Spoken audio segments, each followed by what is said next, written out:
नमस्कार. मराठा साम्राज्याचा सुवर्णकाळ कोणता असेल? मी पुन्हा शब्द वापरतोय. मराठा साम्राज्याचा सुवर्णकाळ कोणता असेल तर तो सवाई माधवरावांचा काळ असं म्हटलं जातं. आणि या काळामध्ये मराठा साम्राज्याचा एकही शत्रू भारतभरात उरलेला नव्हता. अर्थात छत्रपतींनी स्थापन केलेल्या स्वराज्याचा विस्तार पुढे खूप मोठा होत गेला. यात अनेकांचं योगदान आहे. पण या साम्राज्याच्या सुवर्ण काळाला दोन माणसं जबाबदार होती. दोन माणसांचं योगदान खूप मोठं होतं आणि ती आवश्यक होती. एक शिंदे आणि दुसरे फडणवीस, म्हणजे नाना फडणवीस. शिंदे ग्वाल्हेरचे शिंदे. मराठा साम्राज्याच्या संचालनामध्ये, विस्तारामध्ये यांचा सहभाग मोलाचा होता हे त्यावेळेसच्या दिल्लीलाही ठाऊक होतं, महाराष्ट्रालाही ठाऊक होतं, मध्य भारतालाही ठाऊक होतं आणि दक्षिणेतही ठाऊक होतं.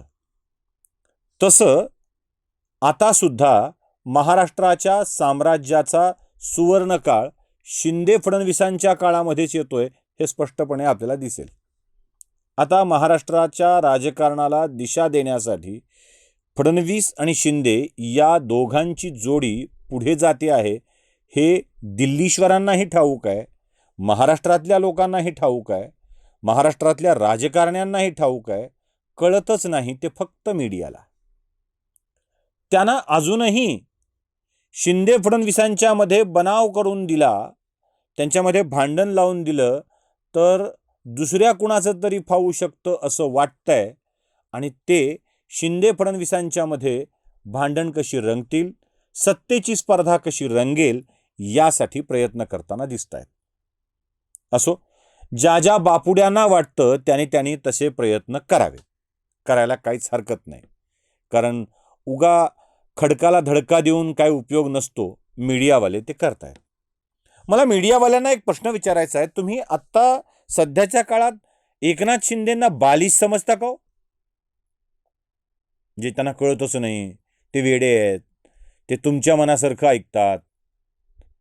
मी खरं सांगू, एकनाथ शिंदे मीडियाला सांभाळतात हे वाक्य जर खरं असेल तर आपल्या दारात बिस्किट खाल्ल्यावर भुंकणारे श्वान असावे यासाठी पाळणाऱ्या नेत्याला उगाचच ते तुमचं ऐकतात समजून तुम्ही डायरेक्ट करू शकता, तुम्ही दिशानिर्देश देऊ शकता असा भ्रम असेल तर तो काढून टाका बरं का. अजिबात तो भ्रमच मनात ठेवू नये.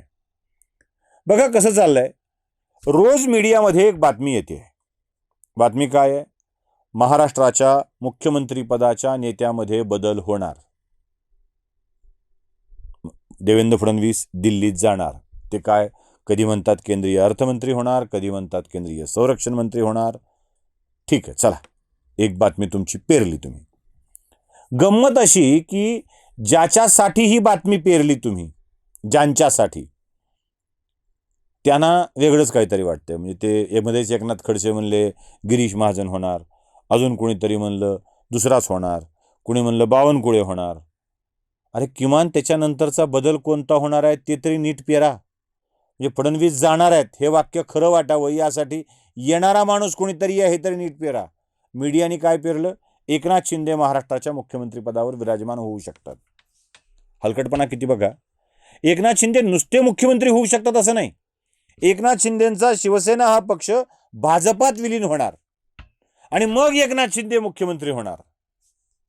एकनाथ शिंदेंच्या कानात बिड्यात असं वाटलं का तुम्हाला? आपला चांगला राज्यात 2 नंबरला असलेला पक्ष विनाकारण भाजपमध्ये विलीन करून आपल्या पक्षाचं अस्तित्व संपवायचं आणि एकदा का भाजपमध्ये विलीन झाल्यावर पुन्हा उद्धव ठाकरेच्या पक्षातल्या माणसांची काय अवस्था होणार? त्यांनी कुठे यायचं? त्यांना काहीतरी जागा हवी ना. येऊ पाहणाऱ्या माणसाला एखादी जागा निर्माण केली आहे एकनाथ शिंदेनी, ती तुम्ही संपवताय. एकनाथ शिंदे एवढे बालिश आहेत की तुमचा सल्ला ऐकतील. अहो, एकनाथ शिंदेंच्याकडे सल्लागार खूप आहेत. प्रॉब्लेम काय झालाय माहिती आहे का? भाजप यांचा सल्ला ऐकणं बंद केलं. म्हणजे मंत्रिमंडळ मीडियाच्या अंदाजावर होणं बंद झालं. सरकारचे निर्णय मीडियाच्या अंदाजावर होणे बंद झाले. यांचं दुखतं इथे.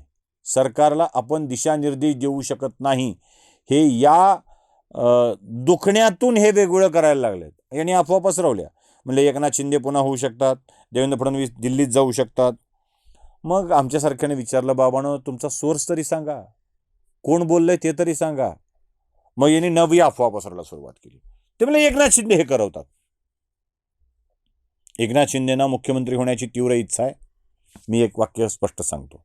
मिळालेल्या मुख्यमंत्रीपदावर कायम राहावं अशी फडणवीसांची इच्छा असणं स्वाभाविक आहे, गैर नाही.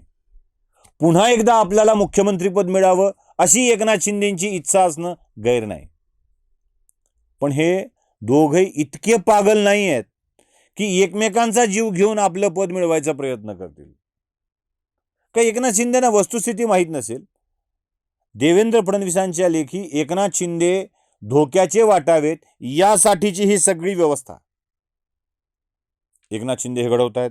एकनाथ शिंदे पत्रकारांना पैसे पुरवतायत, त्यांच्या इन्फ्लुएन्सना पैसे पुरवतायत.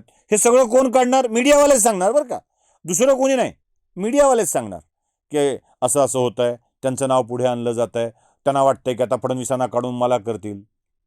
महाराष्ट्राच्या राजकारणात महाराष्ट्र घडवण्यासाठी काय केलं पाहिजे हे शिंदे आणि फडणवीस दोघांनाही माहीत आहे.